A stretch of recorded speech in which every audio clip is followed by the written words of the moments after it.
guys, welcome back to my channel. It's Rika, the CEO of I Cosmetics, and this was a requested video and it's on how I stock and restock effectively.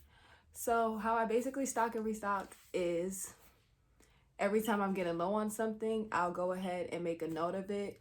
I also keep in mind what I sell a lot of. For example, for my lashes, this style right here, the L502 is my #1 seller. Like, I order more of these. Like, when you notice, say if you're selling lashes, for example, if you have 4 different styles or if you have 10 different styles, look at what style customers are purchasing more of. Like the L502, 26F, 632, those are the most popular. Like, every time customers request lashes, they want those styles. So when I notice that when I'm restocking, I make sure I order a lot more because I used to always sell out of these. Even when I do order more, like I'll order 300 or 500 of these versus 100 and 200 of the other ones, I'll still sell out of these. But when you're stocking up, you need to take note of what customers like more. Same thing for my hairpin styles. If you're noticing customers like this style more, keep more of that style on hand. Order more with your next order so you don't come into the problem of running out of it. Even the same thing goes for my signature lashes. I have 4 styles in my signature lashes. Vanilla is my #1 seller. I sell out of that more. Like, people love that style. People also love the other 2 styles, but my 4th style, people don't buy it as much. Barely people buy it. So when I do restock, I will not bring that style back at all because it's not a popular style. It's not a style people are asking for versus my other styles.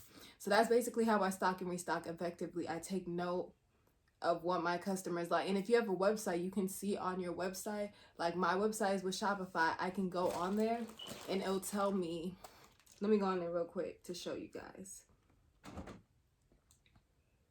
If I go on my store on Shopify, you will literally see what products are viewed most often. Like my lash starter kits, it's sold the most often. Like within the last week, it's already gotten 250 views on my lash starter kits alone.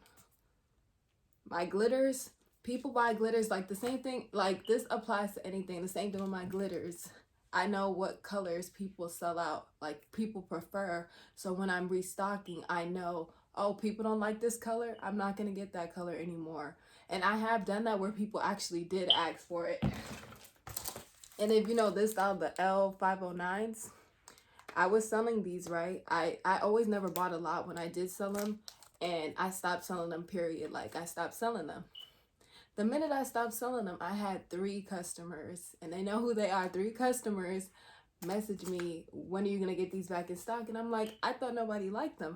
I don't like how they look. Like, they're cute, but I don't like how they look. Like, the short and long, I don't like that. I like my lashes to be full all across.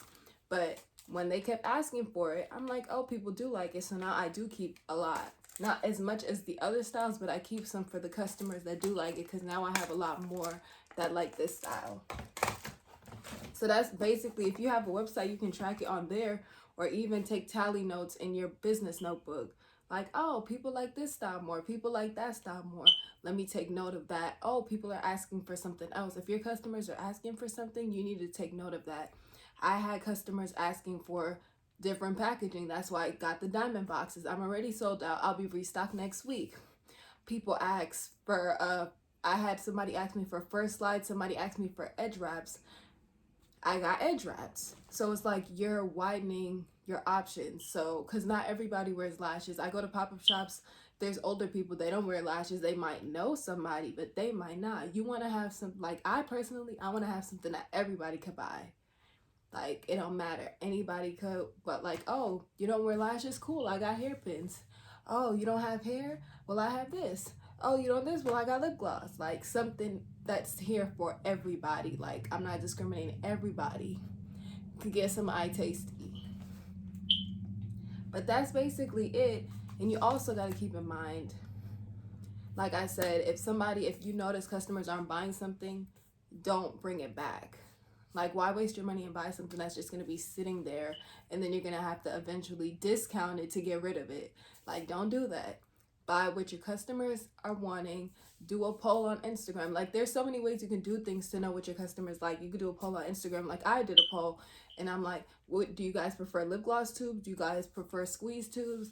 Like, what do you guys prefer? Do you guys prefer this? Do you guys prefer that? Would you guys want me to do this? Would you guys want me to do that? Not everybody will answer, but you'll still get some of the answers you're looking for. You could do an Instagram poll, Facebook poll, Instagram post, telling people to comment. There's so many things you could do to know how you should restock and stock up. Like, even before you even want to add something, I know vendors have pictures. Even though I personally don't like using pictures from my vendor, I prefer to take my own. But I know some people that will post their picture like, do you guys like this? Who would buy this if I started selling this? That's also something you could do. Who would buy this if I started selling this? Some people will say, and then you'll have people that will say they will and then they don't. So that's also what you got to be careful of. But if you post that like a poll, who would buy this if I started selling this? You'll get some feedback on that. So when you do restock, you can add some newer stuff that you know you at least have some customers that will purchase it.